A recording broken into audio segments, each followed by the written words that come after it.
Au Cameroun, la commune constitue la collectivité territoriale de base, le premier échelon de l'administration publique qui assure la proximité des citoyens au pouvoir.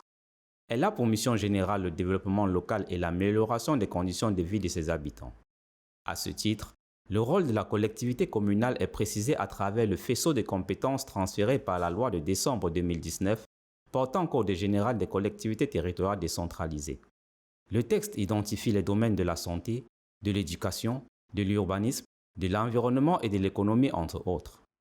À l'observation, les communes au Cameroun interviennent effectivement dans plusieurs domaines et à des degrés divers. En matière d'éducation, elles ont en charge l'enseignement primaire. Dans cette logique, il leur incombe conformément à la loi le recrutement et la gestion du personnel enseignant, pareil pour le personnel de santé dans les formations hospitalières de leurs circonscriptions respectives. Mais en pratique, plusieurs manquements s'observent dans la mise en œuvre de certaines de ces compétences. C'est notamment le cas du paquet minimum que les municipalités tardent parfois à mettre à la disposition des écoles primaires de leur ressort, quand bien même celui-ci est disponible. En matière d'assainissement, les communes s'illustrent distinctement au Cameroun. Si une commune comme celle de Banganté ou Bafoussam Premier dans la région de l'Ouest Cameroun peuvent servir de référence en termes d'hygiène et de salubrité, il n'en est pas de même pour certaines municipalités des métropoles de Douala et Yaoundé, où l'insalubrité et le désordre urbain rythment le quotidien des populations. L'action des communes est beaucoup plus visible sur le terrain en matière de police municipale et de collecte des impôts. Selon certains observateurs, ceci se justifie par la nécessité pour ces collectivités de mobiliser à travers ces activités des fonds pour assurer leur fonctionnement. Et pour cause, le trop-plein de compétences qui leur ont été transférées par l'État sans ressources appropriées correspondantes. Néanmoins, en vertu du principe de complémentarité, l'État a toujours la possibilité d'intervenir et prendre des initiatives dans les domaines de compétences transférées aux communes lorsque l'intérêt général l'exige. C'est notamment les questions de sécurité et de souveraineté nationale. L'État, à travers le contrôle de légalité, intervient en dernier ressort dans le fonctionnement des communes pour garantir non seulement la préservation de l'ordre public, mais surtout pour encadrer l'autonomie dont jouissent les communes dans le cadre de la décentralisation.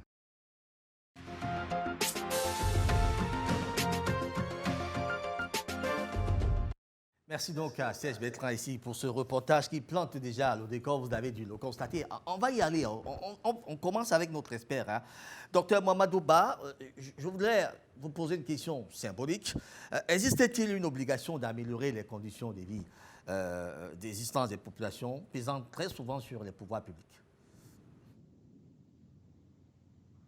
Oui, Raoul, merci de cette question. En fait, ça va être très difficile de répondre par l'affirmative ou de le nier parce qu'en fait, la question déjà, l'amélioration du cadre de vie est, je veux dire, très ambiguë.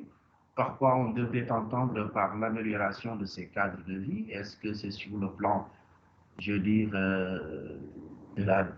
du cadre de vie en tant que tel? Est-ce que c'est par rapport à l'épanouissement de la personne humaine? Est-ce par rapport au plan économique et financier, le pouvoir d'achat des individus? Est-ce que c'est le mieux-être? Donc, euh, comprenez que votre question déjà est très ambiguë, difficile à apporter une réponse nette, mais si on s'en fie quand même aux différents textes qui organisent les rapports entre l'État, les collectivités locales, les pouvoirs publics d'une manière simple et les populations, oui, on peut dire que oui, il y a une sorte d'obligation, même si pas trop claire, qui pèse d'abord sur l'État et qui concerne d'abord à assurer à l'individu, je veux dire, l'intégrité physique de sa personne, en lui reconnaissant un certain nombre de droits et libertés sur lesquels l'État central devrait mettre tout en œuvre pour que cet individu puisse s'épanouir autant du point de vue des droits civils que des droits politiques. Et je veux dire, récemment, nous avons vu un certain nombre de droits apparaître, ce qu'on appelle les droits de l'homme de la quatrième génération, et qui portent sur les droits économiques et sociaux, environnementaux. Et à ce niveau, oui, on voit l'État quand même affirmer la plupart du temps dans les constitutions qu'il devait être assuré un droit, par exemple, à l'éducation, un droit au travail, par exemple. Sur ce type de droit, on peut même, je veux dire, avancer une idée d'État-créance. Donc, l'État se doit de fournir un emploi à chaque individu afin qu'il puisse s'épanouir au-delà de tous les autres engagements que l'État a pris, mais on risque de chanter aussitôt après. Et lorsqu'on essaie de voir quel est le contenu de ce droit de travail, droit au travail plutôt, par exemple, là on voit qu'on s'appesantit beaucoup plus sur la liberté du travail, sur les protections, je veux dire, sociaux, que véritablement sur une obligation de l'État de fournir du travail à chaque individu de la population. Et si on glisse du côté des collectivités locales également, là, on reste dans les déclarations d'intention. Les collectivités doivent élaborer, en concurrence certes avec l'État, l'exécution de plans de développement, par exemple, local. Ça veut dire que oui, on peut, je veux dire, tenter de dire que les collectivités également sont obligées de créer des conditions de développement local, mais au-delà de cette affirmation assez large, on ne peut pas du tout s'appuyer sur quelque chose de concret pour dire en termes juridiques en tout cas, et voilà ce à quoi l'État s'est engagé, voilà une obligation juridique en tout cas qui pèserait sur l'État ou sur les collectivités locales. Alors, si je devrais conclure, oui, on Docteur a Mamadouba, l'impression qu'il y je a vais vous suggérer une chose, s'il vous plaît. Évitons les longues prises de parole. Ça permettra d'avoir des échanges assez fluides. Donc, si vous pouvez circonscrire tout cela en 3 à 4 minutes, c'était très intéressant. On aura un plateau plus fluide. Merci à vous pour ce premier jet. Alors, docteur Ahmed Sango, je vais m'intéresser à vous maintenant. La nécessité d'aller vers la décentralisation, est-ce qu'elle commençait déjà à se faire sentir? Oui, je pense que la question de la décentralisation en rapport avec l'amélioration des conditions de vie de la population est une obligation à partir du moment où nous sommes dans une république. Parce que quand on parle de république, on parle, n'est-ce pas, ici des personnes qui ont reçu mandat du peuple et qui ont pour obligation, à partir de ce moment, d'améliorer les conditions de vie de la population qui leur ont donné mandat. Donc à partir de ce moment, la question ne se pose plus. Lorsqu'on parle de la décentralisation, l'objectif intime, c'est l'amélioration des conditions de vie de la population. Alors, dans le cas camerounais, puisque nous y sommes, il faut déjà relever que la décentralisation au Cameroun ne date pas beaucoup plus de 1996, puisque lorsqu'on on voit par exemple le schéma constitutionnel camerounais. En termes de tests ou bien dans sa pratique? Parce que dans sa pratique, nous savons que c'est depuis 2010 que cela est officiel, mais si officieusement il y a eu décentralisation, bon ben... Non, de manière même déjà législative, c'est à partir de 1996.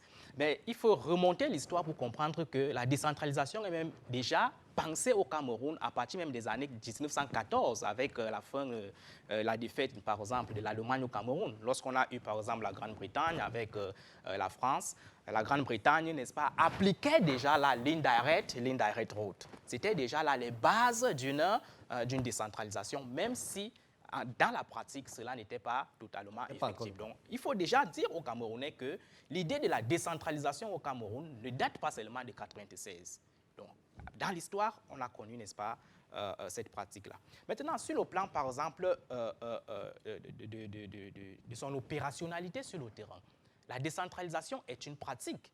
Il ne suffit pas seulement de le codifier dans le texte, mais il faudrait que sur le terrain, que cette décentralisation-là se ressente de manière effective. Déjà, il faut dire par définition pour nos téléspectateurs que la décentralisation, c'est le transfert des compétences de l'État central aux collectivités territoriales décentralisées. Ça, c'est un cours magistral. On a déjà assez compris. Je voudrais vous demander, je voudrais savoir exactement, est-ce qu'il y avait nécessité d'y aller? C'est là que je veux savoir. Qu'est-ce qui a excité le fait que nous soyons pratiquement en train d'y aller sans toutefois peut-être le vouloir, mais que les événements nous poussent à y être? Je pense qu'il y avait une nécessité. Et là, je vais retranscrire la citation du général de Gaulle qui disait que si la France avait eu, n'est-ce pas ici, besoin d'un État fort, central, jacobin pour se faire, Aujourd'hui, il n'a plus besoin d'un État décentralisé pour ne pas se défaire. France. Et c'est un schéma que je veux appliquer au Cameroun pour dire que si, au sortir des années 1960, le Cameroun a eu besoin d'un État jacobin centraliste très fort pour se construire, aujourd'hui, en 2022, c'est une nécessité fondamentale de migrer vers la décentralisation pour ne pas se défaire. Parce que là, nous avons une évolution des mentalités. Nous n'avons plus les mêmes comportements qu'il y a 1960 aujourd'hui. Donc aujourd'hui, c'est une nécessité fondamentale.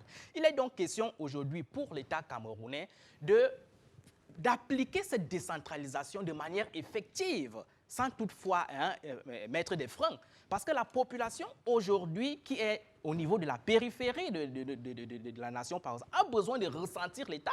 Il n'est plus question aujourd'hui que pour construire une école, par exemple, en Djikinimeki, qu'on parte voir le gouverneur à Yaoundé. Non, il est question maintenant que les populations locales s'imprègnent, pensent leur propre développement. C'est ce que j'appelle dans mes analyses les dynamiques territoriales. On va y arriver. Serge Bertrand ici, c'est vous qui avez fait ce reportage tout à l'heure. Certainement, vous avez pu départager le rôle des communes et le rôle de l'État. Concrètement, dans ce partage des responsabilités maintenant, que font les communes et que fait l'État?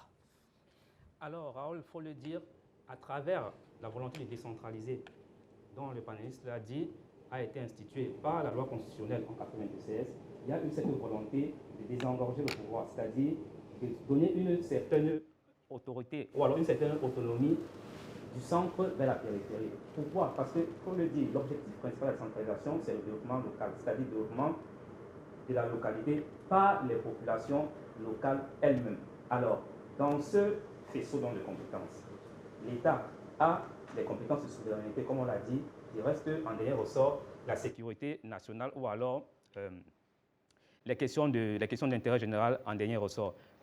En ce qui concerne les communes, elles ont essentiellement pour compétences de base les besoins sociaux de base, c'est-à-dire l'eau, l'électricité et la consommation. Cela veut dire quoi? Cela veut dire que, comme il a dit tout à l'heure, on n'a pas besoin, par exemple, pour enlever les ordures ménagères, avoir recours au centre, c'est-à-dire la capitale Yaoundé.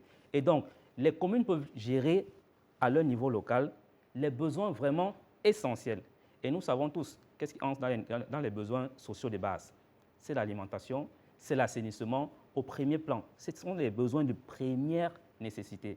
Sur ce point-là, donc, on peut dire que les communes, au-delà d'abord de l'aspect économique, parce qu'on va le dire, vous savez, les questions d'impôts, des finances sont les questions de souveraineté. C'est le Parlement qui décide en matière d'impôts, mais au niveau local, on commence d'abord par les besoins de base. Donc, pour être l'eau, l'électricité, les besoins, les routes, l'ouverture des routes, maintenant, l'animation du sport, le tourisme, l'animation l'animation socio-culturelle. Maintenant, l'État va intervenir quand il s'agira des questions de souveraineté, notamment l'impôt et les questions de sécurité nationale. Mais avant d'y arriver, il incombe d'abord aux communes. On va donc constater que le gros revient aux communes qui doivent implémenter de façon effective l'amélioration des conditions de vie des populations. Alors, Basile et Togo, là maintenant on a envie de comprendre et on a envie de questionner ces communes. Est-ce qu'elles comprennent même exactement ce qu'elles doivent faire lorsqu'elles arrivent?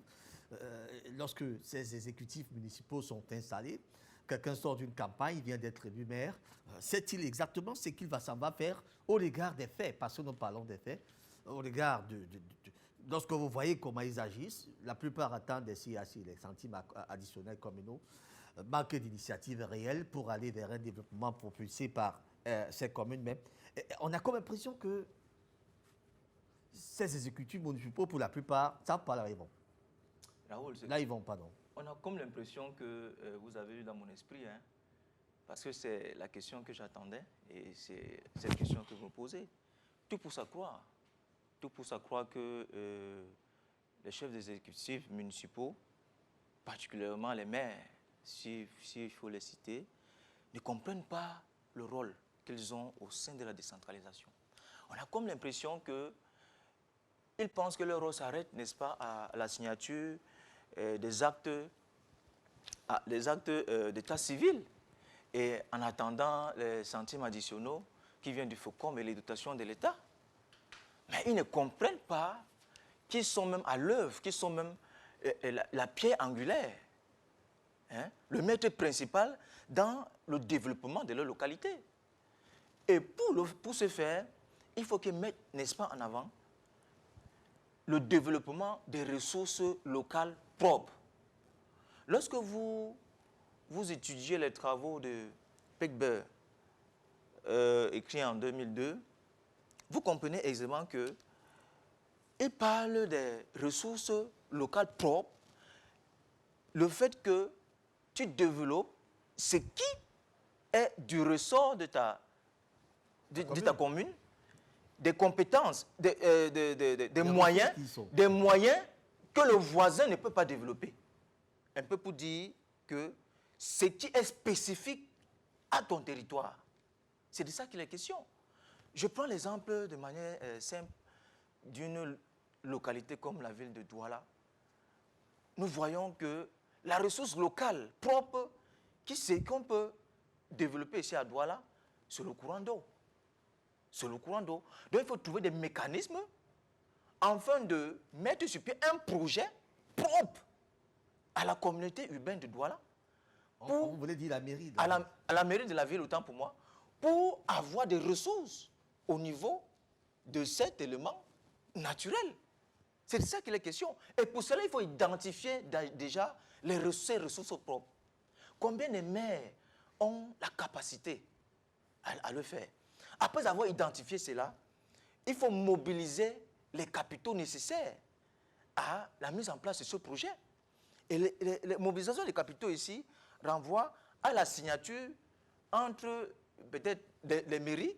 Vous parlez de la coopération. La coopération, ou alors entre des conventions avec des collectivités étrangères. C'est de ça qu'il est question.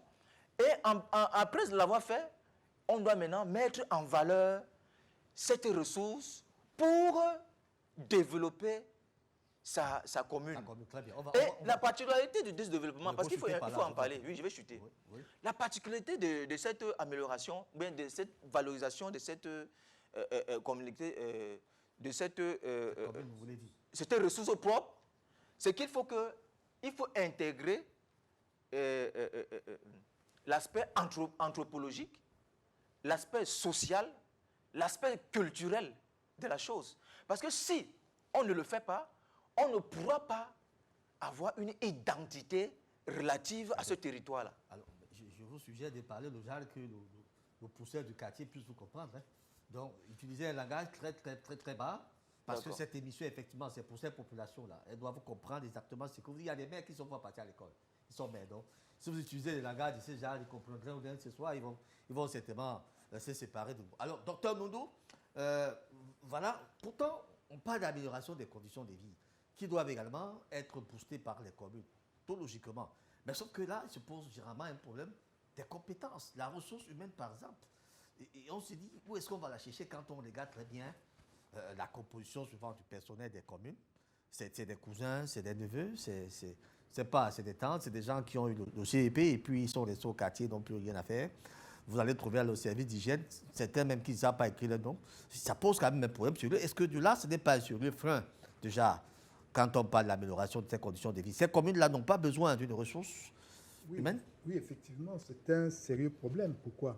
Parce que l'objectif recherché ici, là, c'est l'amélioration de l'indice de développement humain, l'IDH, n'est-ce pas, qui se caractérise par l'adduction, le nombre de populations qui bénéficient d'une adduction d'eau, qui bénéficient d'électricité, des problèmes de santé, d'éducation. Vous voyez, il y a tout un ensemble de facteurs comme ça, là, n'est-ce pas, tout un multipote qui concourt vraiment au développement. Effectivement, maintenant, il y a deux manières de voir. Sur le plan interne, les communes sont mal organisées ou ne sont pas organisées du tout. Parce que je ne veux pas prendre des exemples étrangers. Quand vous allez, par exemple, en France, excusez-moi de revenir, vous allez voir le premier adjoint au maire est spécialiste et répond des questions de finances. Tel adjoint s'occupe des questions sociales. Tel autre s'occupe du sport, de la culture, de ceci. Or, ici, il y a répartition de rôles. Il y a une répartition de rôles. Concrète. Et vraiment une décentralisation même des tâches, des fonctions. Vous voyez un peu là, chacun sait ce qu'il y a. Le maire, lui, il est là vraiment pour... Comme un coordonnateur. Oui, voilà, il est là un vraiment manager. Oui, c'est un manager. Il est là pour fusionner, pour vraiment booster tout cela. Or, chez nous, si on voit le maire qui, bon, quelquefois, vous peut donner de petites délégations, mais en fait, il y a encore une très grande concentration. Donc, en même temps qu'ils se plaignent d'une centralisation du pouvoir central, Avant même de au même dispatcher, de mairie, avant même de il y a donner cela. docteur Noudou, avant même déjà de faire ces répartitions, il faut déjà avoir de la compétence. Non, Nous parlons de cette ressource-là. non, le problème Est-ce que c'est non, justement de ça oui, que mais je parle? le problème est le suivant, c'est les politiques. Vous voyez un peu, c'est les politiques. En fait, je dis l'animation managériale de la mairie devrait se passer surtout au niveau du secrétariat général. Et là également, la mairie peut s'entourer des compétences. Vous avez un en secrétaire matière- général qui est nommé par Oui, l'administration centrale. Et après, tout le personnel qui est à l'intérieur aussi nommé par l'administration centrale. Mais en fait, C'est de ça que je parle. Oui, mais la décentralisation a prévu, n'est-ce pas? Il y a des compétences, certes, des communes, hein, mais avec l'aval du délégué départemental représentant le ministre de la décentralisation. Il y a il y a un certain nombre, il y a une tutelle hein, qui parfois savait par exemple. Est-ce que ce ne sont pas ces ressources qu'on s'en va jamais chercher dans les ministères? Vous arrivez dans un ministère, vous trouvez dans un bureau, ils sont 6, 7, 8. Oui. Ils n'ont pratiquement rien à faire. On vous dit que ce sont des ingénieurs Voilà. qui pourtant ont de la matière dans les communes qui se retrouvent dans ces ministères. Est-ce que, docteur Ahmed Sango, est-ce que ce n'est pas justement la problématique? C'est-à-dire centraliser toutes ces ressources alors qu'il fallait également les envoyer vers ces collectivités territoriales décentralisées et s'en occuper, parce que c'est effectivement là-bas qu'il y a le boulot. Oui, vous posez là, n'est-ce pas, ici un problème qui touche même le nœud même des obstacles qui annihilent l'effectivité de la décentralisation sur le terrain. Parmi ces obstacles, il y a bel et bien le problème de la ressource humaine, le problème de compétences. Parce qu'aujourd'hui, si l'État a décidé de transférer les compétences au niveau local, il faudrait bel et bien que ces compétences-là soient formées. On peut par exemple acquiescer dans une certaine mesure que, OK, la compétence financière est transférée, mais qu'en est-il? Il faudrait bien que sur le terrain, qu'on ait une compétence humaine très bien formée pour implémenter, n'est-ce pas, ces ressources financières-là. Donc moi, je pense qu'aujourd'hui, l'État camerounais a fait une fuite en avant. C'est vrai qu'on a aujourd'hui la Local Administrative School à Bouya, qu'on a créé pour former, n'est-ce pas, ces ressources humaines. Il faudrait davantage qu'on y va vers là. Et moi, je dirais également que le problème n'est pas seulement au niveau de l'État. Lorsqu'on parle, on dit que la décentralisation n'est pas effective au Cameroun. Le problème est au niveau également des populations. Parce que vous choisissez qui pour mettre à la tête de la commune, par exemple. Il faudrait que tout parte de là. Et là, maintenant, oui, il y a un rapport politique important qu'il faut, n'est-ce pas, mettre en exergue. Parce que lorsqu'on parle de l'élection, il y a une démocratie locale qui est en jeu. On procède par élection. Et lorsqu'on parle d'élection, au Cameroun, on a ce qu'on appelle la démocratie représentative. C'est les partis politiques. Parfois même, ces partis politiques-là imposent à la tête, n'est-ce pas, de ces mairies-là, des personnes qui ne sont pas nantis intellectuellement, des personnes qui n'ont même pas l'adhésion de la population, des personnes qui n'ont même pas une vision, qui n'ont pas de vision. À partir de ce moment-là, sur le terrain, la décentralisation sera plombée. Donc, il faudrait qu'au Cameroun, aujourd'hui, qu'on pense à tout cela. Lorsqu'on veut élire un maire, qu'on tienne compte des désidérata de la population. Parce qu'au finish, c'est le peuple qu'on veut sauver. Il faudrait que la personne qui est à la mairie, 1, ait de la compétence, 2, ait de la vision, 3, reflète les désidérata de la population. À partir de ce moment, je pense que la décentralisation pourra décoller. Docteur Mohamadou Ba, vous avez dit tout à l'heure qu'il y avait une obligation d'améliorer certainement les conditions de vie des populations. Donc l'obligation suit son cours. Mais sauf qu'on va vous demander forcément de quelle nature elle pourrait être, par exemple. Oui, c'est ce que je disais tout à l'heure. Hein. C'est vrai que de la lecture des textes, on peut déduire une certaine obligation des gouvernants de faire ce pourquoi ils ont été choisis. Mais sur le plan pratique, pratiquement, on ne sent pas ce lien de droit qui obligerait à faire ou à ne pas faire. Et surtout un lien qui, lorsqu'il est je veux dire, violé, qu'on puisse avoir un moyen de recours devant permettre d'obliger le titulaire de l'obligation d'exécuter sa part des choses. Ce que je veux dire simplement, c'est une obligation, mais une obligation politique. De toute façon, il n'y a pas une juridiction qui va contrôler si est-ce que les engagements des gouvernants ont été remplis. Cette juridiction, à part peut-être la logique politique, elle n'existe pas. Ce qui existe peut-être, c'est le contrôle de légalité qui est là et qui doit, du point de vue local, je veux dire, le contrôle de légalité qui est là et que tout citoyen peut utiliser pour attaquer un acte d'une autorité locale qui reste un acte administratif, donc susceptible de faire l'objet d'un recours lorsque c'est un acte qui fait grief. Et là, il appartiendra au juge de se prononcer sur la légalité, non sur l'opportunité, sur la légalité de l'acte. Donc, moi, je dirais qu'il existe certes une obligation, mais c'est une obligation plutôt politique, morale, qu'une véritable obligation juridique, parce que ce qu'il en est des collectivités locales, il en est pareil avec le pouvoir central, qui s'est engagé à un certain nombre de choses qui ont été même matérialisées parfois lors des consultations électorales, de la propagande électorale, j'allais dire, avec ces tas de promesses. Mais dommage, les destinataires, les populations n'ont pas de moyens de recours, à part peut-être l'opinion publique, la pression de la rue. À part ces moyens-là, mais ces populations, ces pauvres populations n'ont pas de moyens de faire respecter ces obligations. C'est pourquoi moi j'ai tendance à dire que ce ne sont pas de véritables obligations juridiques, mais plutôt des obligations morales. Morales qui ne permettent pas, en tout cas, qu'on puisse l'exiger devant un tribunal pour que voilà, ça soit sanctionné en cas d'une exécution. Voilà un peu moi ce que je dis sur cette question. Docteur Ba, avant de poursuivre avec vous, je vais vous suggérer de suivre. Pourtant, on constate que ces communes-là votent des budgets chaque année. Chaque exercice, il y a un budget qui est voté chaque année. Parfois même, c'est même revu à la hausse. On s'est dit que peut-être l'action va suivre, mais hélas, on reste toujours dans le même carcan. Je vous propose de suivre d'ailleurs un reportage que nous avons pu piquer au hasard dans la commune de Bardaké. Bardaké, c'est bel et bien dans la région du Nord Cameroun.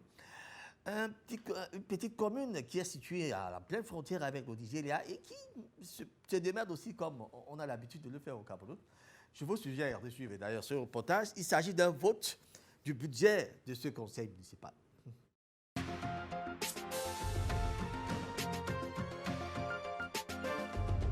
La commune de Bardaké, dans le département de la Benue, a son budget pour l'exercice 2022. Le vote du dit budget par le corps délibérant a eu lieu dans la salle des actes de l'hôtel de ville de cet arrondissement sous le regard du sous-préfet qui représentait le préfet empêché. Le budget de l'exercice 2022, présenté par Amadou Aboubakar, est passé comme une lettre à la poste. À l'unanimité, les conseillers de cette commune ont voté le budget équilibré en recettes et en dépenses à la somme de 846 462 653 francs CFA. Ce budget est substantiellement en hausse de 191 243 053 francs CFA par rapport à l'exercice précédent. Selon l'exécutif de cette commune, ceci est la conséquence logique de la prise en compte du PRODEL et du transfert des crédits de l'État. La session ordinaire consacrée au vote du budget de cette commune était l'occasion idéale pour les conseillers, soucieux du bien-être des populations et partant du développement de leur localité, de débattre sur tout ce qui peut contribuer au développement de l'arrondissement de Bardaké, y compris les voies et moyens pour accroître les recettes. Pour le maire, les grandes lignes de l'exercice 2022 seront consacrées à divers projets. Les grandes réalisations que nous avions orientées cette année, c'est dans la santé, l'éducation, le routier, la construction des infrastructures, sans oublier l'auberge municipale qui me tient à cœur, d'une valeur de 190 millions financée par le FECOM. Ça, c'est déjà les grandes lignes et nous pensons nous orienter dans le social aussi par rapport aux recommandations de la tutelle. Je voudrais dire par l'appui à l'établissement des actes d'état civil. L'atteinte de ces objectifs est conditionnée par un travail de groupe, un travail qui doit être fait dans un esprit de détermination. Le représentant du préfet de la Benue l'a d'ailleurs appelé avec emphase, car, comme le dit l'adage, une seule main ne peut attacher un fagot de bois. C'est d'ailleurs dans cette logique que des recommandations ont été faites au maire et à son équipe. Le renforcement du recouvrement des recettes propres de la commune, la résidence permanente des agents communaux à Mayo-Ourna, donc à Bardaké, parce que cela est le seul gage du développement effectif de cette municipalité qui pourtant regorge de fortes potentialités. Donc la conjugaison des efforts de tous et le recouvrement optimal des ressources permettra à celle-ci de développer. Du travail qu'il lui reste à faire, le chef de l'exécutif de cette commune a tenu dans son discours de clôture à remercier les pouvoirs publics, les autorités de la région pour tout le soutien qu'ils apportent à la commune. Il a par ailleurs assuré le numéro 1 du département que son équipe et lui feront davantage pour le bien-être de la population et partant l'essor de l'arrondissement.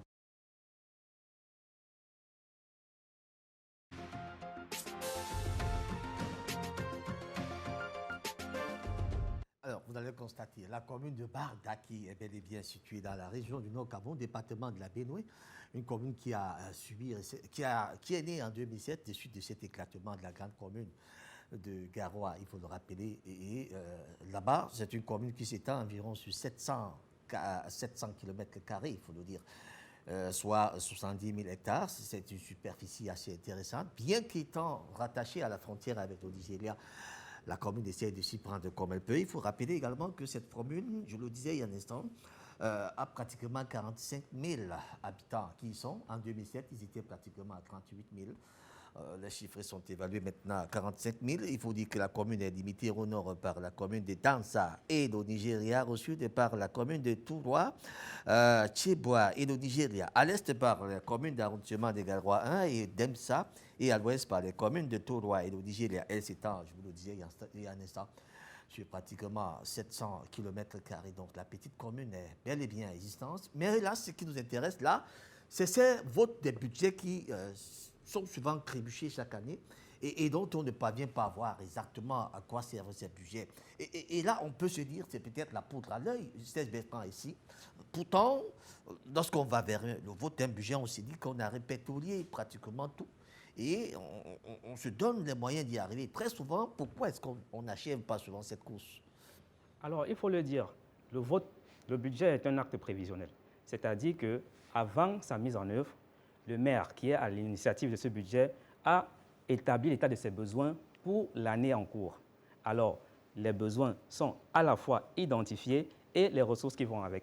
C'est-à-dire, une fois que le budget est voté et est validé, il est soumis à l'approbation de la tutelle, alors il peut donc être exécuté. La question maintenant, pourquoi en fin d'exercice, les projets pour la plupart ne sont pas réalisés? Malheureusement. Malheureusement, ils ne sont pas réalisés. Mais on va également constater qu'en fin d'exercice, il y a un compte administratif et un compte de gestion qui sont tous validés. Comme pour dire, le budget a été exécuté. Mais on va parfois vous dire exécuté à 80%, à 75%. Mais concrètement, sur le terrain, les populations se plaignent.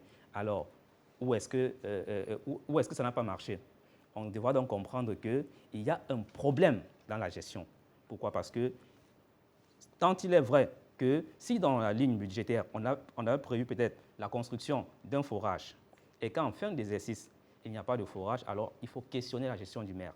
Ou alors, si le forage est bel et bien là, le montant qui avait été alloué à la construction de ce forage, est-ce qu'il a été effectivement utilisé ou alors est-ce que la facture est la même? Parce que si à la fin, on a validé le compte de gestion qui veut dire que le budget a été exécuté et que les populations se plaignent encore que les infrastructures de développement n'ont pas suivi, ça veut dire qu'il y a un problème. Il faut donc identifier. Le problème là, c'est un problème de détournement. C'est un problème. Des détournements. Ça se retrouve dans les poches des individus. J'allais y arriver. Que cela se retrouve. Alors, Basile et Togo, effectivement, c'est un constat que nous faisons. Les maires qui sont purement des hommes politiques veulent toujours défendre un budget, même pas un bilan, même quand on ne le voit pas. Ils vont vous dire, quand je suis arrivé à la mairie, j'ai trouvé ceci, j'ai trouvé ceci. Maintenant que je suis arrivé, voilà ce que j'ai à faire. Vous me voyez que j'ai à dépenser tellement. Sauf que là, est-ce que cette roubladise politique-là n'est pas à l'origine même des problèmes qu'endurent les collectivités territoriales décentralisées qui, au-delà des faits et des vérités, se plaisent à ce jeu politique dont on sait très souvent n'est que du péri et menterie de vrai? Oui, c'est le constat qui se dégage. Hein. Malheureusement, nous avons à la tête de nos mairies des personnes qui n'ont pas la qualité, n'est-ce pas, de tenir une collectivité décentralisée. Parce qu'ils n'ont pas la compétence, parce qu'ils n'ont pas, n'est-ce pas, une vision claire, n'est-ce pas, de ce qu'ils veulent de leur territoire. Cela pose le problème, ma foi, dont j'ai souligné il y a l'année dernière au cours d'une émission où je ne suis pas partisan de la pensée qui voudrait qu'on exige une compétence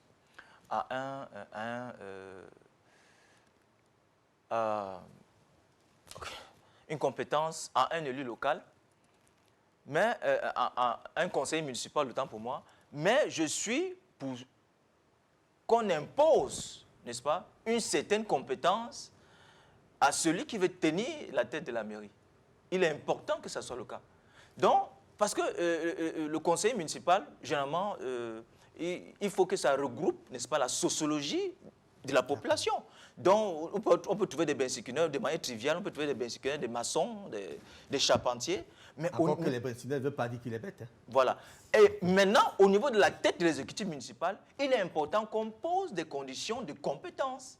Et cette compétence-là, au moins, ça relève du fait que tu dois être capable d'analyser même ce que c'est qu'un compte administratif. Tu dois être capable d'analyser ce que c'est qu'un projet de société. Tu dois être capable d'analyser, n'est-ce pas, ce que c'est que suivre, n'est-ce pas, une coopération décentralisée. Tous ces éléments-là concourent, n'est-ce pas, à ce que vous avez dit tout à l'heure, où nous avons à la tête de nos mairies des hommes d'affaires qui y arrivent parce qu'ils soudoient les conseillers municipaux, qu'ils soudoient le peuple. Et, ma foi, ça biaise complètement, n'est-ce pas, le processus de développement de ces territoires. Est-ce que là, on ne confond pas le rôle maintenant des communes, le rôle de l'État?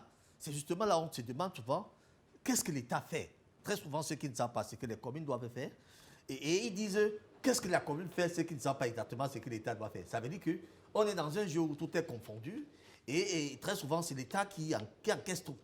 Alors, ces communes-là, comment arriver à contrôler cet aspect? Bon, il faut dire que théoriquement, n'est-ce pas, l'État devrait se limiter à ses pouvoirs régaliens. Nous pouvons citer ici la nationalité, n'est-ce pas, des problèmes comme la monnaie, les affaires étrangères, vous voyez, le régime des biens. Voilà vraiment des trucs classiques de l'État. Bon, maintenant, en ce qui concerne les communes, tout ce qu'on a dit, on a dit ici sur ce plateau, tout ce qui touche vraiment, tout ce qui est au cœur, n'est-ce pas, de la vie des citoyens. Ça veut dire les infrastructures sociales de base, l'eau, l'électricité, les routes, les marchés. Et ces choses-là peuvent être évaluées. C'est tout ceci qui concourt à ce que j'ai appelé tantôt l'indice de développement humain. Donc, on peut partir de la date A, qu'on peut situer par exemple au 1er janvier au 31 décembre, voir ce qui a été fait, voir l'évolution. Et tout à l'heure, quand on parlait des échecs, moi je pense que l'une des causes de l'échec même de cette gestion-là, c'est l'absence de suivi et évaluation. Parce que, comme mon copanéliste le disait tout à l'heure, au départ, il y a la fixation des objectifs, n'est-ce pas, que ce soit quantitatif avec les budgets correspondants et les prévisions. Mais la logique voulait également que chaque mois, chaque trimestre, qu'il y ait des corrections. Et ces choses-là, ce sont des statistiques, n'est-ce pas, vraiment des statistiques descriptives simples qui permettent de voir un peu l'évolution. Bon, alors vous dites comment évaluer. Vous voyez, par exemple, je prends un quartier comme Neubel. À un moment donné, on peut voir que la priorité de la commune de Neubel, c'est par exemple développer le marché, c'est lutter contre l'insalubrité, c'est lutter contre l'assainissement. Bon, par exemple, au bout de la première année, deuxième année, on peut déjà évaluer, voir vraiment la tendance, si elle est baissière ou bien si vraiment elle a la croissance.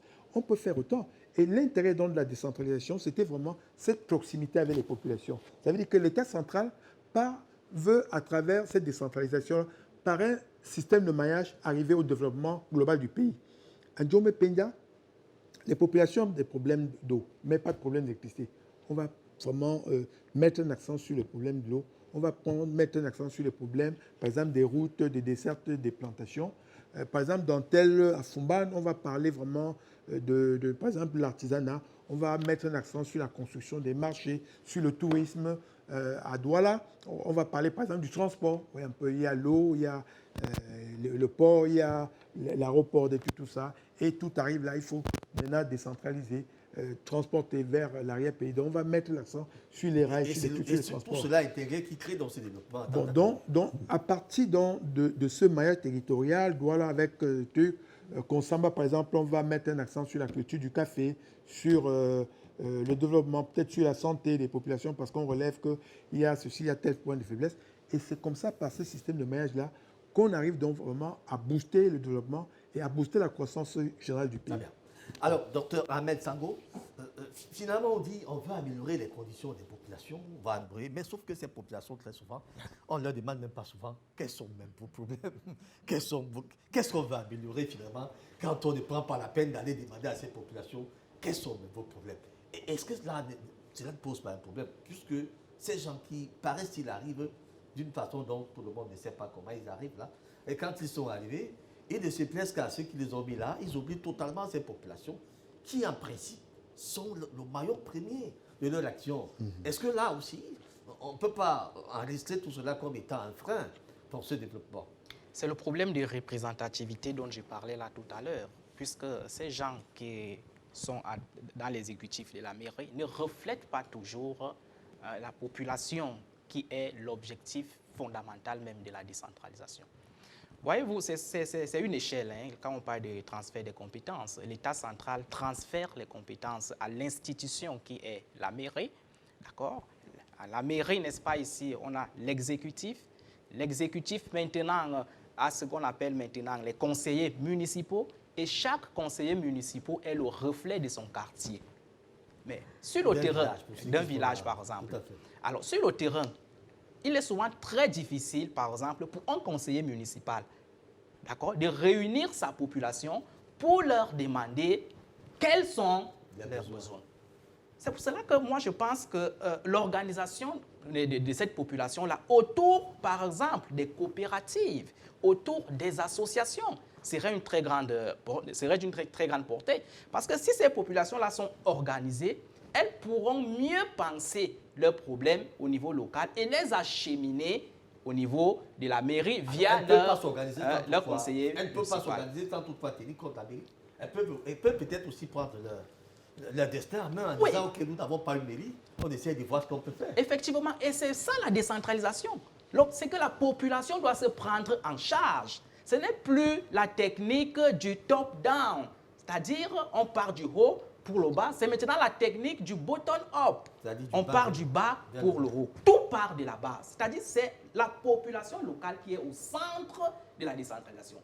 Elle a le droit de prendre des initiatives. Et parmi ces initiatives, je parle des organisations autour des associations, des coopératives. Je vais par exemple vous prendre le cas de mon village, Andokbakoumik là-bas. Moi, je suis de l'arrondissement d'Indikibimeki. Voilà, Andokbakoumik là-bas, nous avons compris que nous ne pouvons pas seulement compter sur ces gens-là qui sont à la mairie. Nous avons pris l'initiative de mettre sur pied une coopérative qui fonctionne jusqu'à présent. Et dans cette coopérative-là, le projet de la coopérative, c'est un projet intégrateur qui fusionne 9 villages. Et on ne peut pas développer notre village sans passer par nous. Et dans cette coopérative, on développe des projets, des micro-projets qu'on soumet sauf que à l'État, on a besoin qu'on soumet même papiers, aux bailleurs de fonds. Sauf que quand on a besoin de légaliser ces actions-là, on a besoin de papiers, on tombe automatiquement par ces gens-là, que vous appelez ces gens. Bon. C'est-à-dire que c'est pas eux maintenant que... C'est là où le bas blesse. Vous avez parlé tout à l'heure du budget, Raoul. Bel et bien, ces communes-là ont des budgets faramineux. Des budgets très élevés, à terme des milliards.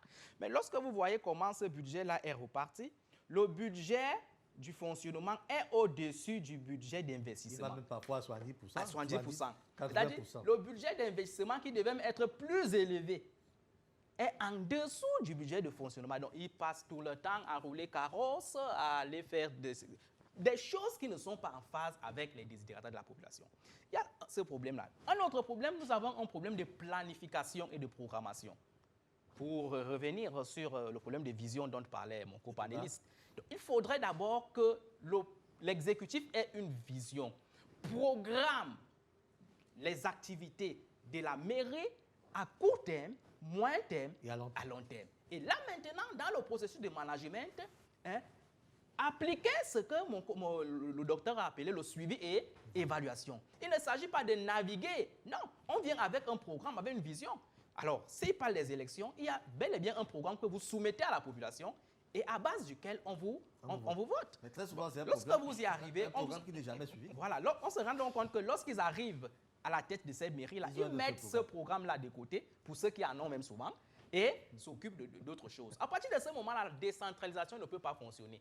Et vous allez vous rendre compte que dans un contexte comme le Cameroun, il serait beaucoup plus facile pour l'État de se désengager en disant que voilà la population, voilà les gens qui ont désiré la décentralisation. Ils ne savent même pas ils ne savent Ouais, même pas quoi très faire. bien. Donc nous sommes dans un processus de On va confusionnisme qui retenir ne dit votre pas son nom. chute. Effectivement, on retient votre chute pour aller constater que l'homme de la rue, lui aussi, on lui a posé cette question de savoir est-ce que ces mairies savent exactement ce qu'elles doivent faire. On va voir si l'homme de la rue a constaté que nos chers maires ou bien nos chères communes font exactement ce qu'elles doivent faire.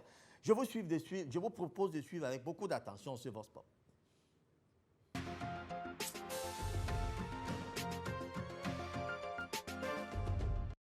Oui, les communes ne jouent pas pleinement leur rôle parce que, en fait, en observation dans les rues, quand tu regardes le développement urbain, tout est dans l'anarchie, rien n'est structuré, rien ne va dans la norme.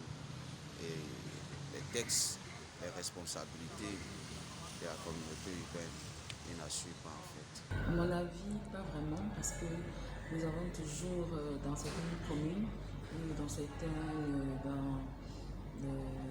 localités, du moins dans certains quartiers, il y a toujours la dépravation. Nous avons toujours des routes qui ne sont pas arrangées et aussi je pense que l'insalubrité dans certains quartiers vont encore en crescendo. Donc il y a beaucoup de choses qui ne sont pas encore mises sur pied et en place. Nous espérons vraiment que les choses pourront changer. Avec la nouvelle loi régissant les communes, je ne peux pas vraiment me prononcer là-dessus parce que il a été demandé au département ministériel d'alléguer certains montants au niveau des communes. Je ne sais pas si vraiment elle est appliquée convenablement comme cela se doit. Si c'est appliqué et qu'il y a des manquements, ça veut dire que les communes ne jouent pas bien leur rôle.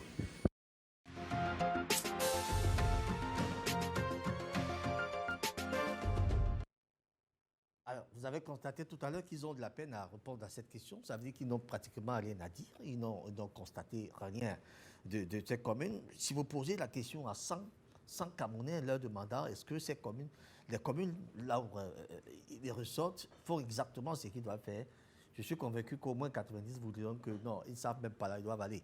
Parce que très souvent, on attend, sur le même cheminement, on attend les CAC. Et lorsque les CAC arrivent, on sent quelques mouvements pendant 3-4 jours. Et puis, c'est encore le climat moribond qui est souvent servi aux usagers. Lorsque vous arrivez, on se concentre seulement aux actes de naissance. On vous dit, on attend un peu les actes de naissance là. Bon, mon frère, ton problème, c'est quoi? On dit, bon, attends, le maire n'est pas là, il sera là demain. Puis vous voyez un peu des situations de ce genre, c'est un peu... Alors, docteur Mohamadou Ba, vous qui semblez reposer la responsabilité sur les pouvoirs publics, j'aimerais revenir vers vous, juste pour vous poser la question de savoir, selon vous, comment ces pouvoirs publics comptent donc remplir leurs obligations? Alors, c'est comme j'ai dit, alors, comment ils comptent remplir ces obligations? Alors, ils se limitent à se donner les moyens.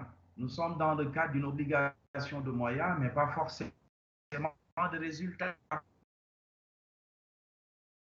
Par exemple, il faut inscrire un certain nombre d'exigences au menu de préalables, de questions fondamentales, par exemple. On verra dans les constitutions l'État dire qu'il va mettre en œuvre tout ce qu'il faut pour que la personne humaine puisse s'épanouir.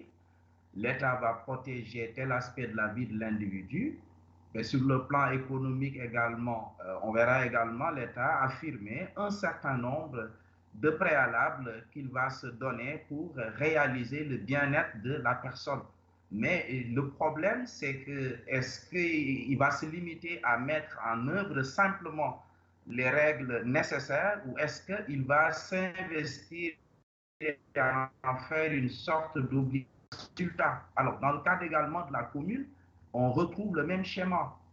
On est dans les déclarations de principe. On va se dire, voilà, la commune a pour mission de réaliser le développement local. Mais concrètement, qu'est-ce que la commune peut mettre en œuvre pour réaliser ce développement local-là? Les textes, généralement, ne disent pas grand-chose. Alors, ce qui a pour conséquence, comme ils l'ont dit mes autres copanélistes, la logique électorale démocratique aidant, alors n'importe qui peut se retrouver à la tête d'une collectivité, soit décentralisée ou centrale. Et à partir de ce moment, dès lors que les textes n'exigent qu'il puisse lire et écrire en français, être âgé d'un certain nombre d'années, aucune compétence ne lui est exigée légalement. Alors à partir de là, nous sommes laissés à lui-même, à ses promesses, à ses compétences, à son équipe. Et je veux dire, voilà, il n'y a pas d'autre moyen. Alors, moi, si j'avais à suggérer, c'est de revoir un peu comme l'a dit un des panélistes, excusez-moi, je ne retiens pas le nom, mais il faudrait revoir quand même, je veux dire, les critères de choix, les conditions d'éligibilité, aussi bien.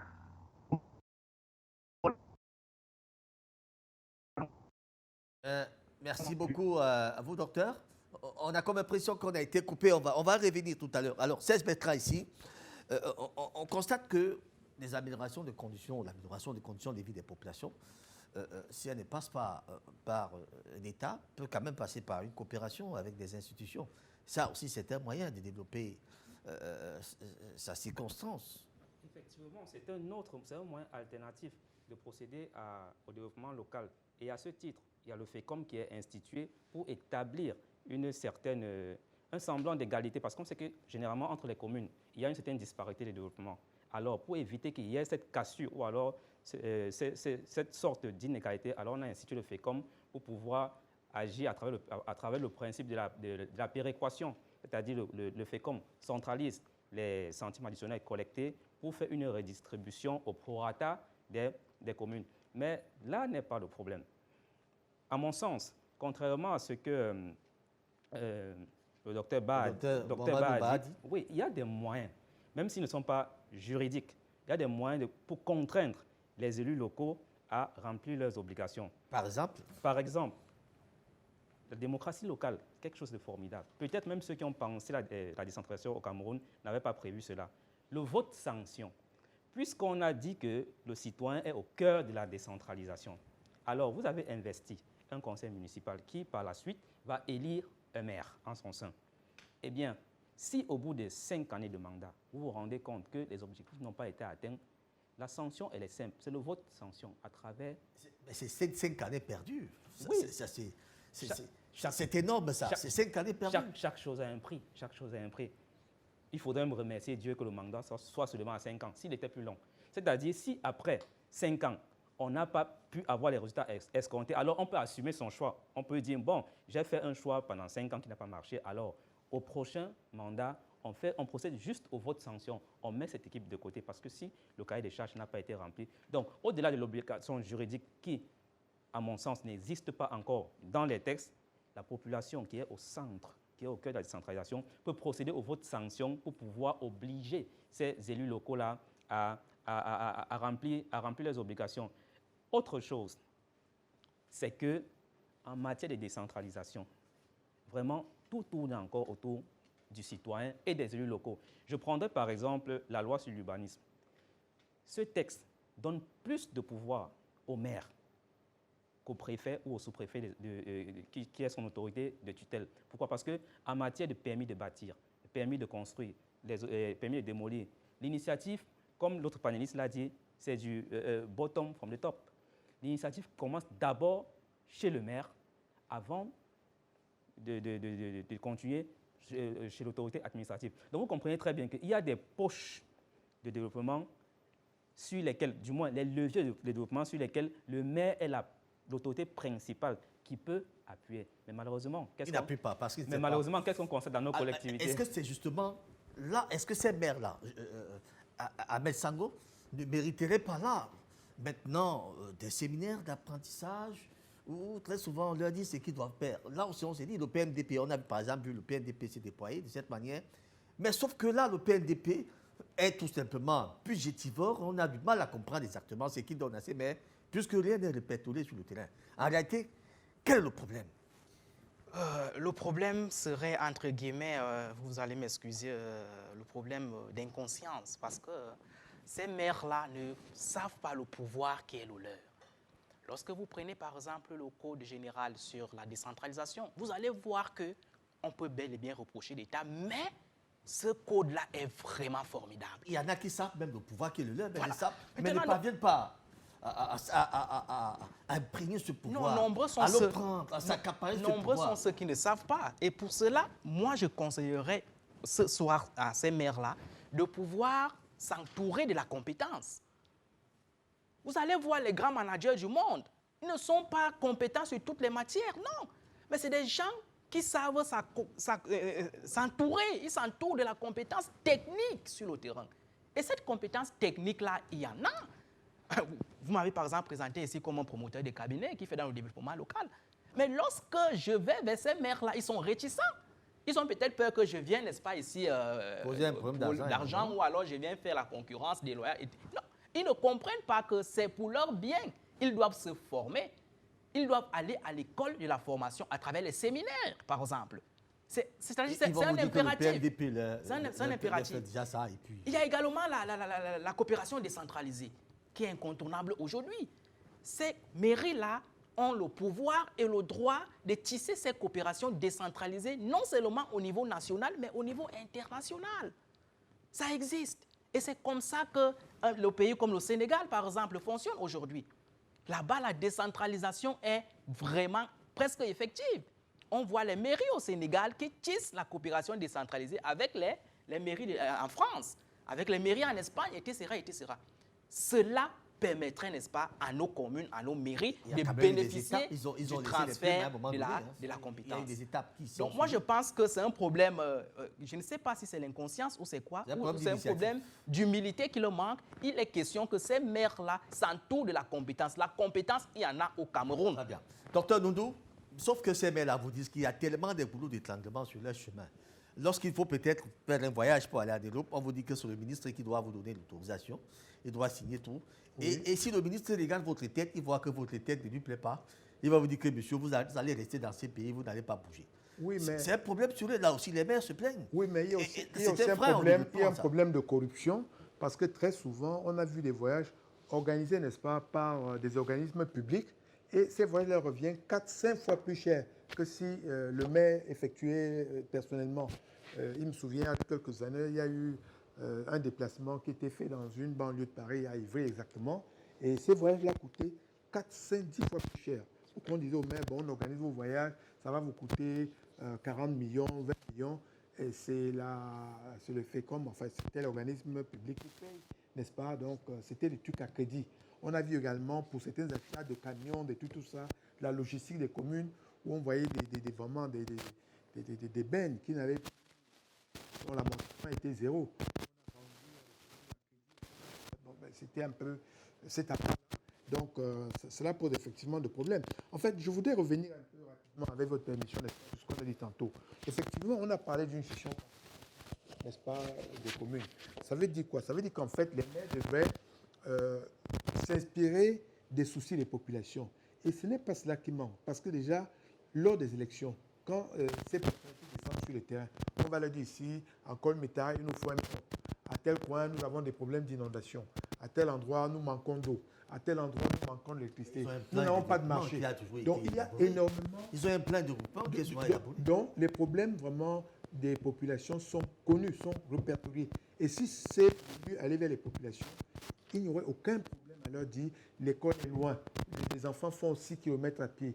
Il n'y a pas de route pour sortir les cultures. Donc, ces choses-là, c'est ça aussi l'intérêt de la décentralisation. Donc, vraiment, par un système, c'est pour ça que je parle toujours de Maya. Ça veut dire qu'en fait, ces problèmes-là sont connus, sont répertoriés.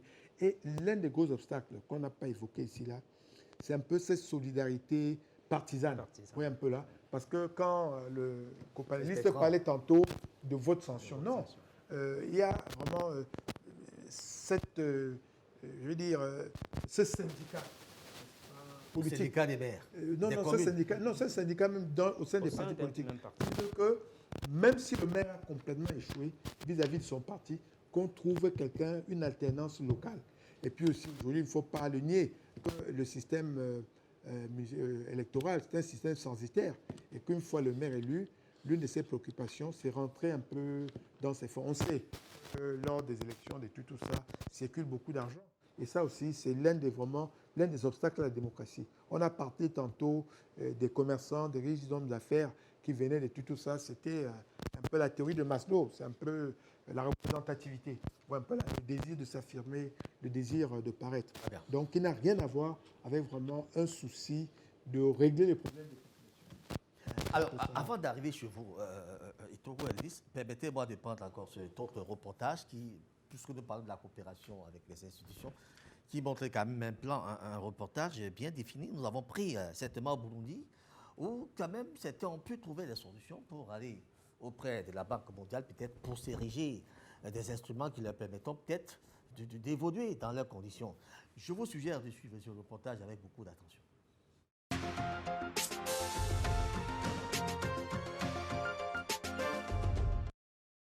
Issus des couches sociales défavorisées, envisageront désormais des lendemains meilleurs. En effet, le pays, à travers les projets d'énergie solaire et le développement local, a reçu une subvention de 160 millions de dollars. Les fonds alloués par la Banque mondiale via l'Association internationale pour le développement IDA visent à améliorer les services essentiels des populations vivant dans les zones rurales et isolées du Burundi. À travers ces projets, nous améliorerons les conditions de vie des Burundais vivant dans les localités rurales et renforcerons le capital humain. Ils permettront de mettre en place de petites infrastructures telles que les écoles, les centres de santé et des routes, tout en améliorant la nutrition dans ces zones et en améliorant l'accès à l'électricité solaire. Doté de 100 millions de dollars, le projet d'énergie solaire pour les communautés rurales permettra le raccordement à l'électricité par des installations solaires autonomes. Ce projet procurera des capacités de production d'énergie renouvelable d'environ 17 MW. Avec une enveloppe de 60 millions de dollars, le projet de développement communautaire intégré améliorera la nutrition et l'accès aux services de base et aux débouchés économiques. Cette initiative créera 100 micro-entreprises et formera près de 8 000 personnes à la sécurité alimentaire et à la nutrition. Le présent appui, le plus élevé de la Banque mondiale au Burundi depuis quelque temps, viendra considérablement relever les conditions de vie des citoyens les moins nantis dans la mesure où c'est également une opportunité pour des milliers de petites et moyennes entreprises qui pourront désormais exercer et générer des richesses et des emplois dans le pays. Le deuxième projet aura un impact positif sur la qualité des ressources humaines de ce pays. En outre, ces deux projets contribueront à l'amélioration de la qualité des services d'éducation et de santé en milieu rural. Précisons que le taux d'électrification rurale au Burundi est de 2%.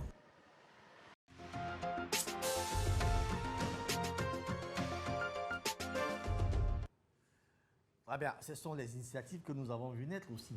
Il y a eu un tel projet avec la commune de Toboro, qui voulait bel et bien s'associer à la commune de Mundu, au Tchad, pour avoir un projet de ce genre. Malheureusement, les deux exécutifs municipaux, à un moment donné, ont été dégarpis, je voudrais dire dégagés, et le projet est mort pratiquement dans l'œuf. On a envie de se demander si là-bas aussi il n'y a pas de la continuité d'action dans les communes. C'est des questions qu'on se pose très souvent. Chaque fois lorsqu'un maire arrive, vous dit « Ok, je mets de côté ce que l'autre voulait entreprendre et puis moi je continue. Je fais ce que j'ai dans ma tête. » Parfois, ça plombe également le développement. Alors, docteur Mohamadou Ba, je vous le trouve en repérage tout à l'heure. Vous êtes parti, on a eu un petit problème. Vous êtes revenu. Maintenant, puisque nous sommes en train de parler de l'amélioration des conditions des populations, et vous étiez en train de développer une thèse selon laquelle il y avait, selon laquelle les pouvoirs publics avaient un moyen de subvenir à certaines obligations. Alors, en cas d'inexécution, donc maintenant, de tout cela, est-ce que les populations ont un moyen de se rattraper? Oui, c'est ce que je disais tout à l'heure, en dehors des moyens politiques, en dehors de la pression de l'opinion, les populations sont laissées à elles-mêmes. Elles ne peuvent attaquer la gestion jugée illégale que dans le cadre du contrôle de légalité. Soit ils défèrent l'acte d'un maire devant le juge de l'excès de pouvoir, ou bien ils formulent, je veux dire, peut-être saisir les organes le contrôle financier. Je ne sais pas si c'est le cas au Cameroun, mais au Sénégal, nous avons des corps indépendants tels que l'OFNAC et toute autre institution. C'est des administrations indépendantes qui peuvent être saisies d'une plainte lorsque l'on soupçonne dans une gestion qu'il y a eu malversation, qu'il y a eu corruption ou autre chose. Mais en dehors de ces contrôles-là, eh bien, ils sont laissés à eux-mêmes, ils n'ont pas de moyens d'exiger devant les cours et tribunaux un droit qui a été dans le sens de l'amélioration de la condition de vie. Ils n'ont pas la possibilité de le faire. Qui plus est, même s'ils saisissent ce juge-là, tout ce que le juge peut faire, c'est un contrôle de légalité. Et c'est là où le bas blesse. Là où le bas blesse, parce qu'en fait, même lorsqu'on parle de suivi, lorsqu'on parle de contrôle, en réalité, cela ne dépasse pas un contrôle de régularité. Est-ce que la dépense ou, je veux dire, l'acte a été engagé régulièrement? Mais ce n'est pas du tout un contrôle d'opportunité. Est-ce que c'est utile? Non, ça c'est vraiment du pouvoir discrétionnaire des autorités publiques. C'est à eux de juger l'opportunité de la dépense. Maintenant, seul le contrôle de légalité est entre les mains de ces populations. Et dans ces conditions-là, il leur sera pratiquement difficile de faire valoir leur droit qui est justement de bénéficier de cette amélioration, que les conditions de vie soient fondamentalement améliorées.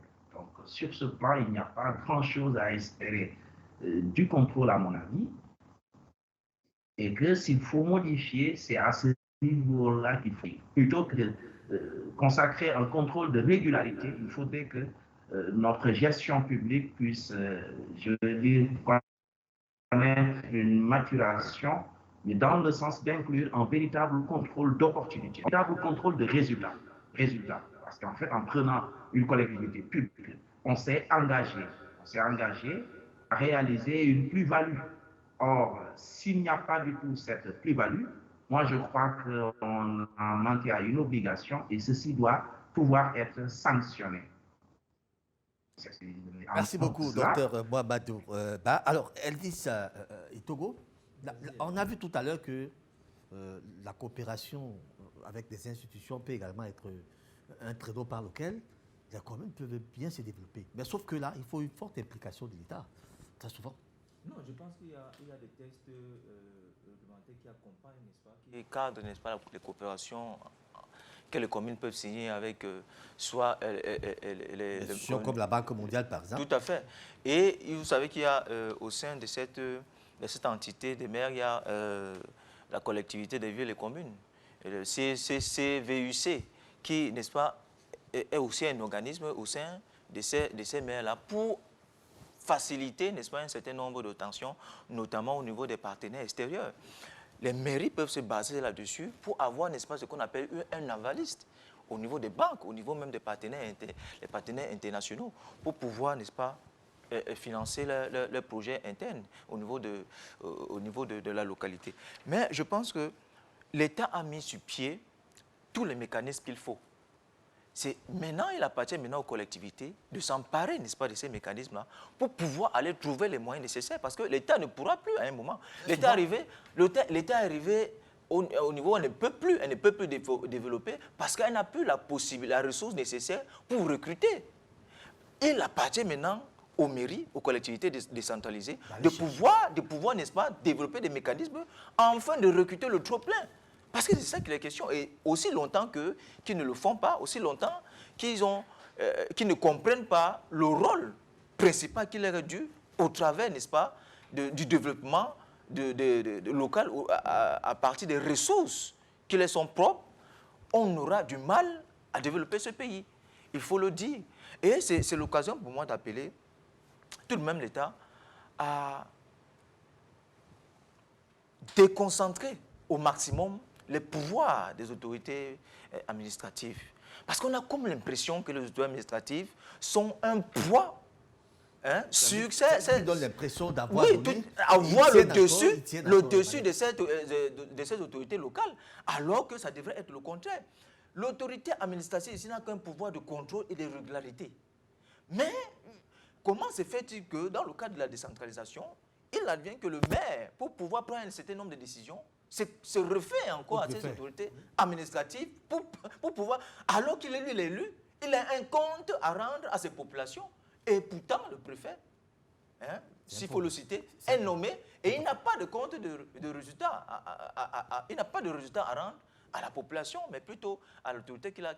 Donc, il faut une déconcentralisation maximum pour que la centralisation puisse vraiment prendre effet. Et c'est l'occasion pour moi d'appeler quand même toutes ces délégations régionales, départementales, qui représentent les départements ministériels, de véritablement travailler avec ces mairies pour pouvoir, parce qu'ils ont à l'intérieur de ces centres, il y a quand même de l'expertise. Si les mairies n'ont pas, peut-être, comme le disait le docteur, n'ont pas l'expertise de payer un cabinet, il faut au moins qu'ils se rapprochent, n'est-ce pas, de ces des collectivités, de cette décentralisation, de ces services déconcentrés pour pouvoir trouver les techniciens nécessaires pour pouvoir mettre sur pied. Mais très souvent, même ces maires, ils vont vers ces services déconcentrés. Sauf que là-bas, pour que le délégué se déplace, il va aussi vous dire que, bon, voilà, vous savez, il n'y a pas de carburant, vous savez, on ne nous donne pas grand-chose. Et voilà, tout cela contribue à appauvrir davantage les communes. Si vous me permettez, je pense que s'il y a un test qui accompagne cela, ça va se faire de soi. Il y a des tests, mais il y a la réalité aussi qu'on vit sur le terrain. Tout ce que nous disons là, il y a des tests, hein. Mais très souvent, ce qui se passe sur le terrain, là, les tests, là, on les oublie totalement, et très vite même d'ailleurs. Docteur Ndoundou, on se retrouve là maintenant dans un système de décentralisation plutôt centralisé. Parce que là, on ne comprend plus que, avant de mener une action, il faudrait d'abord se référer encore à ce que les gens appellent le gomna. Pour ceux qui parlent votre langue. Oui. Bon, je voudrais dire à ce que les gens appellent. Là, effectivement, oui, il devait avoir un contrôle d'égalité. On en vient maintenant à un contrôle même de l'opportunité.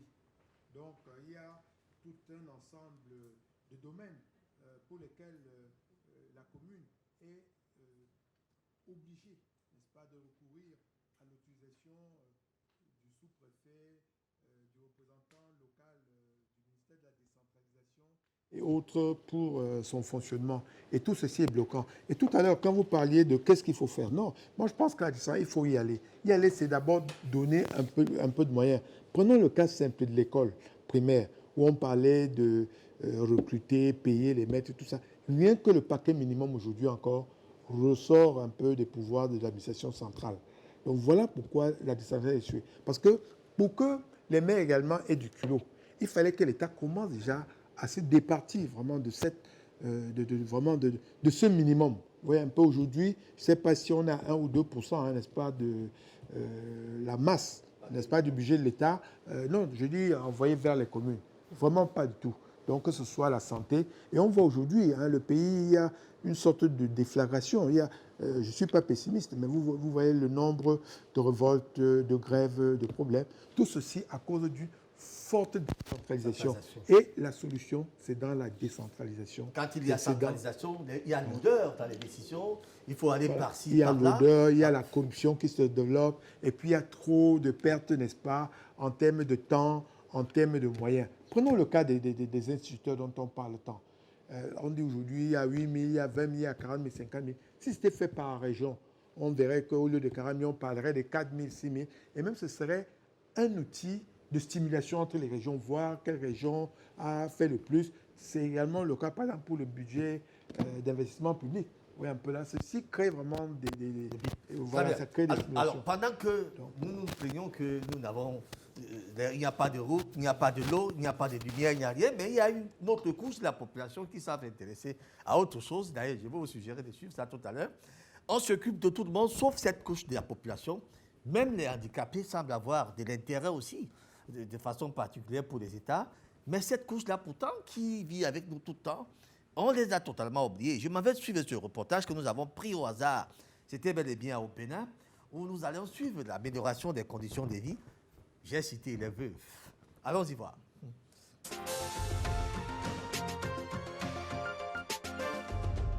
Au cours de cette causerie débat organisée à l'occasion de la célébration de la Journée internationale des veuves par l'association Dynamique pour femmes veuves africaines, ces dernières ont soumis leurs doléances à la présidente de l'association précitée.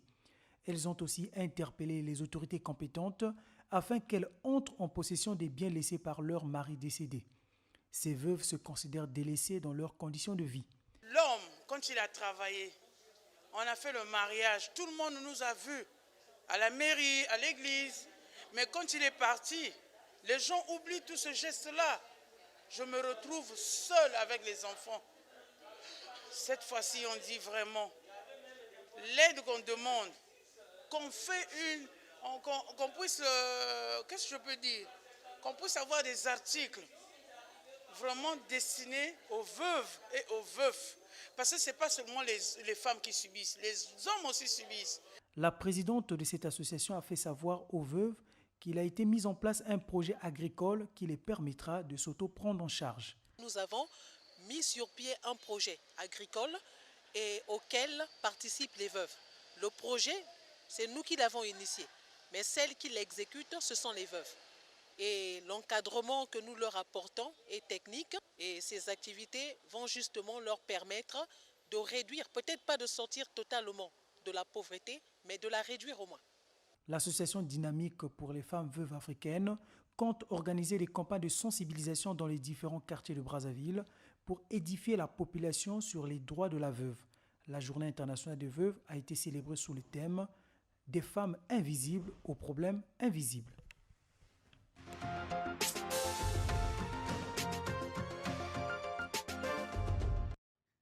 En tout cas, ce sont nos mamans, hein? N'oubliez pas, chacun un jour, on sera peut-être veuf un jour, veuve, je ne sais pas quoi. Et il faut également penser à ce type de la population, surtout que lorsqu'elle dit on s'est marié, tout le monde nous a vus, maintenant elle est partie, je suis devenu seul. On a envie de pleurer parfois. Alors, docteur Mohamed Ouba, probablement ça sera votre dernière prise de parole. Nous sortons de ce programme maintenant. Alors, des initiatives de ce genre, on peut se dire, qu'est-ce qu'il faudra pour que les communes impulsent véritablement un développement pour améliorer les conditions de vie de la population de façon concrète. Laissez les tests là où ils sont. Allez-y dans le concret. Je vous en prie, docteur. Oui, ce que je veux dire, au premier menu de réforme qu'il faut faire, il faudrait que l'État arrête d'imposer à ces collectivités des dépenses qui sont obligatoires. Tout à l'heure, j'étais en train de jeter un coup d'œil sur des dépenses qui doivent être obligatoirement. C'est le représentant de l'État qui le fait et qui exécute. Mais le moyen que la commune ou n'importe quelle collectivité reçoit, il n'en reste pas assez pour qu'on puisse indexer les dépenses d'investissement.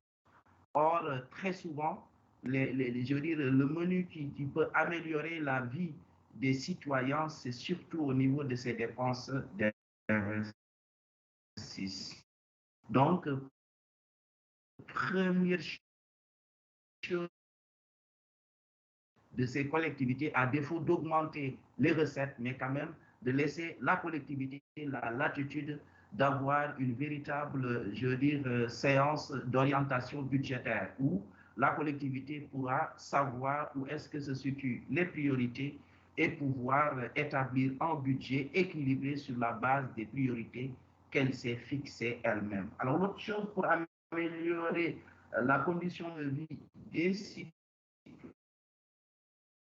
citoyens, je crois que les panélistes l'ont dit, il faut des conversations, ou plutôt que les pouvoirs publics puissent trouver la formule. Merci beaucoup, docteur Mohamedou Ba, pour votre dernière prise de parole. Alors, docteur Noundou, nous sommes en train de sortir. Alors, que suggérez-vous? La commune, qu'est-ce qu'elle doit faire? Vraiment, un truc très simple, c'est d'abord une vision commune qui se répercute à travers des objectifs clairs, précis, concis, n'est-ce pas? On peut fixer des objectifs sur les 5 années de la commune. Par exemple, je vais dire de la vie de l'exécutif, on peut dire, par exemple, améliorer les marchés, améliorer, par exemple, les pistes de collecte, Est-ce que c'est ces plannings qui manquent? Ils ont des plans de développement. Le problème, c'est il faut aller chercher les financements. Non, mais si on fixe des objectifs avec des étapes, n'est-ce pas, de suivi et évaluation au bout de 6 mois, au bout de 8 mois, puisqu'en fait, cette fixation d'objectifs-là aussi s'accompagne des moyens, que ce soit des moyens, des recouvrements fiscaux, que ce soit également des dotations de l'État ou encore des dotations, n'est-ce pas? Quand vous parlez de dotation d'État, un maire peut vous gifler facilement parce que quand vous parlez de dotation d'État, on a envie de rire. Vous avez des communes qui reçoivent 17 millions en 4 mois. Oui, mais dites-moi ce qu'on fait. Docteur Nodo, je vous en prie. Nous ne faisons pas la sorcellerie sur ce plateau. S'il vous plaît, laissez-moi vous le lancer. Nous ne faisons pas la sorcellerie sur ce plateau. Nous faisons des choses, nous disons des choses telles qu'elles sont.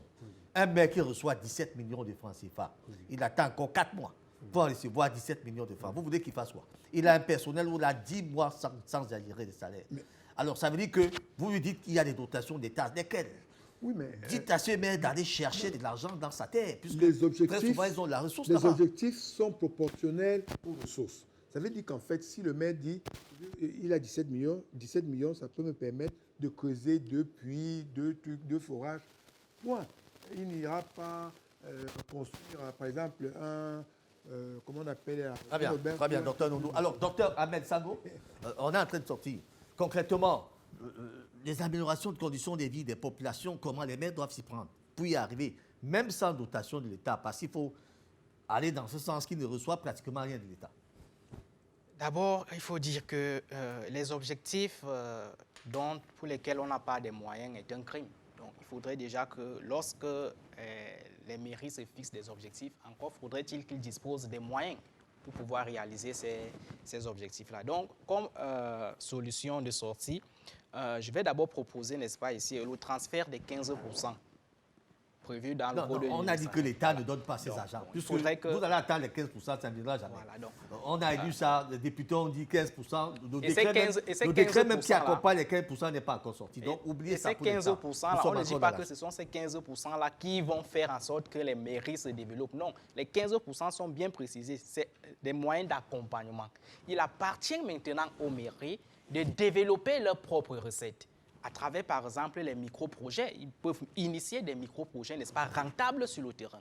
Et ces micro-projets-là passent, n'est-ce pas, ici, par la collaboration entre la mairie et les comités de développement des villages. Je vous assure, ces comités de développement-là sont, n'est-ce pas, ici, une très bonne chose. Parce qu'à l'intérieur de ces comités de développement, il y a les projets qui sont initiés. Et ces comités de développement-là travaillent en étroite collaboration avec leur élite.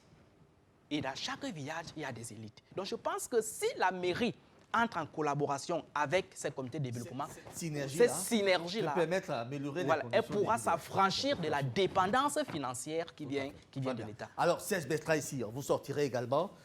Les communes, qu'est-ce qu'on leur suggère pour sortir peut-être de ce bourbier pour un jour aspirer au bonheur? Alors, je vais suggérer une solution assez simple. Puisque par la décentralisation, il y a eu un transfert de fiscalité. Cela veut dire simplement que chaque commune au Cameroun a forcément une ressource qui lui rapporte. Il ne sait donc à rien dans le budget ou alors les prévisions pour l'année de vouloir satisfaire tous les domaines. On peut identifier, je prendrai l'exemple du regretté mémoire, le maire de la commune de Djombe Penja, Paul Eric Kingue. Sa commune avait une ressource, la ressource minière. Quand il vous faisait l'évaluation de ce que l'impôt généré par l'exploitation, par les industries, de sa ressource minière pouvait rapporter, il vous disait qu'il pouvait carrément construire en fin d'année une maison pour chaque citoyen de sa commune. Cela veut dire il avait de la ressource minière, mais ailleurs, il n'y en a pas. Ce qui veut dire que chaque commune peut identifier quelle est sa ressource et investir sur l'exploitation de cette ressource et pouvoir trouver des fonds nécessaires pour pouvoir, dans une certaine mesure, développer sa commune. Il ne s'agit pas de faire dans tout. On ne peut pas, par exemple, venir à Douala où l'activité économique est prolifique et on décide d'aller faire dans le social. Il faut miser sur la ressource qu'on a pour pouvoir générer des recettes et développer. Donc, la solution la plus basique par laquelle on pourrait commencer, c'est de capitaliser sur la ressource dont on dispose pour pouvoir satisfaire les besoins des populations et donc parvenir au développement local. Alors, vous avez des communes de l'Est du Cameroun qui ont le bois. Ce bois qui sort tous les jours, mais qui ne reçoivent même pas 10 francs de ce bois. Parce que justement, on vous dit que ces argents-là sont collectionnés, envoyés au FECOM, redistribués maintenant sous forme de CAC. Comment allez-vous demander à ces communes de l'Est-là maintenant de se développer alors que le bois est en tête partie. C'est le bois qu'on prend là pour redistribuer de l'argent. Non, en réalité, les centimes additionnels communaux, ce n'est qu'une partie des recettes propres de la commune. En fait, c'est une partie de leurs ressources propres. C'est même l'essentiel de leurs ressources. Parce que même la mine qui est à l'intérieur de l'or au diamant est toujours capitalisée par l'État. En réalité, je crois que les CA, c'est 25% de leurs ressources, du moins. Si sur l'ensemble de vos ressources, vous retirez 25% que vous envoyez au FECOM pour qu'on assure le phénomène d'intercommunalité, alors les 75% qui vous restent, il faudrait donc bien gérer. Maintenant, la question va se poser au niveau de la gestion. Les 75% qui restent là, comment est-ce que donc... Au niveau de ce qui leur arrive très souvent avec les impôts qui coupent leur part et tout, il n'y a plus rien. Alors, Elvis et Togo, on sort avec vous. Effectivement. On sort avec vous, Elvis et Togo. Qu'est-ce qu'on suggère aux maires? Bon, il faut d'abord, ce qu'on suggère aux maires, il faut d'abord qu'ils respectent, n'est-ce pas, le seuil d'employabilité dans les mairies, qui est de l'ordre de 30% du budget. Parce que souvent, les maires ont souvent tendance à, dans le cadre de leurs activités politiques, à recruter un trop-plein d'employés et puis ils n'ont plus de ressources disponibles pour les payer. Il faut savoir que la loi encadre, n'est-ce pas, l'employabilité dans les mairies qui s'élève à l'ordre de 30% du budget de la mairie. Ça veut dire qu'une mairie ne doit pas excéder, n'est-ce pas, la masse salariale ne doit pas excéder 30% de son budget. Il faut dire que les maires appliquent cette mesure. Il faut que les maires trouvent des moyens pour attirer les investisseurs. Parce qu'il n'y a que les investisseurs qui sont capables, n'est-ce pas, de venir injecter de l'argent pour développer les ressources locales. Très bien. Avant de vous dire au revoir, je voudrais que nous suivions ce dernier reportage qui montre un projet d'hygiène et salubrité dans un établissement au Gabon. Vous allez suivre ça avec beaucoup d'attention pour dire quand même qu'il y a des actions qui sont menées et qui peuvent être salutaires. On va suivre avec beaucoup d'attention ce dernier reportage.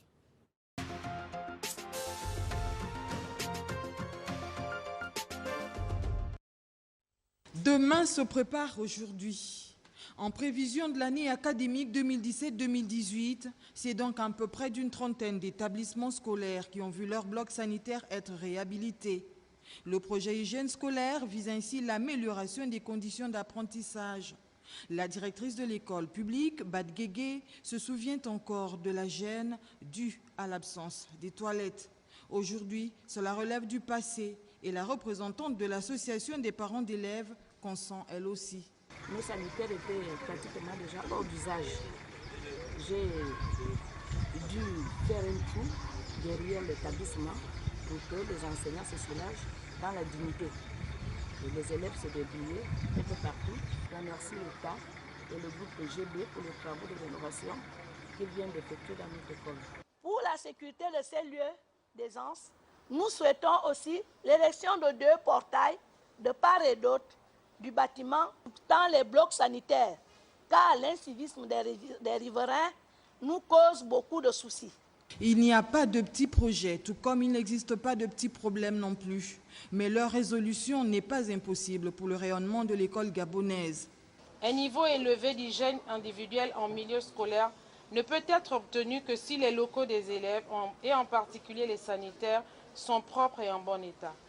Grâce à cette réalisation à fort impact social, le rendement scolaire de nos enfants se voit amélioré. Il n'est question ici que d'optimisation des dépenses. Avec moins, vous devez faire mieux. Faire preuve d'imagination, faire preuve d'innovation. C'est la première fois qu'on lance des projets de ce type dans le pays pour les coûts des prestations qui nous ont été faites. Le plus bas, je pense, tourne autour de 4 millions et le plus élevé va à 10 millions. Le projet hygiène scolaire initié par la Direction générale du budget et des comptes publics est une ferme volonté du gouvernement gabonais à doter nos écoles des conditions sanitaires adéquates.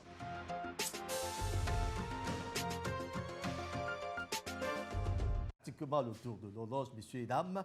Merci de nous avoir fait confiance pour cette 4e sortie de regard sur les communes. Nous vous donnons rendez-vous certainement mercredi prochain pour la 5e sortie. Mais avant, ce programme est en rediffusion le vendredi à 22h, le vendredi à 22h, le samedi à 22h, le samedi à 9h, le dimanche à 21h également et le lundi à 22h. Vous allez suivre tout cela de fond en comble. Vous allez vous permettre d'ailleurs de vous revoir vous, très chers panélistes. Certainement, ça va vous intéresser de vous le voir aussi. Merci à vous, Dr Mohamadou Ba, diplômé en administration publique et en histoire du droit et des institutions, enseignant-chercheur à l'université Cheikh Anta Diop. C'est depuis Dakar qu'il était avec nous. Merci à vous également, Basile Togo, juriste sur les questions de développement local. Merci à vous, Basile. Et puis, Dr Noundou Jean, expert consultant en communication publique, écrivain. Docteur, merci également d'être arrivé là. Dr Sango Amel, diplômé en programmation, développement et intégration régionale, promoteur d'un cabinet de conseil en développement local. Docteur, merci beaucoup d'être arrivé. Et mon jeune collègue, Serge Bertrand, ici journaliste, lui aussi expert en questions de développement. D'ailleurs, vous avez vu comment il a été brillant sur ce plateau. Alors Serge, merci également d'avoir participé à cet échange. Merci à toutes ces équipes techniques et rédactionnelles qui nous ont prêté main ce soir dans la mise en musique de ce programme. Je voudrais citer Paola, la réalisatrice du jour, qui en même temps a assuré le cadrage. Merci à vous, Paola. Merci à Janvier. Merci à Ouseni. Merci à Simo, qui était à l'ingénierie de son, et à tout le reste qui était certainement derrière ces caméras.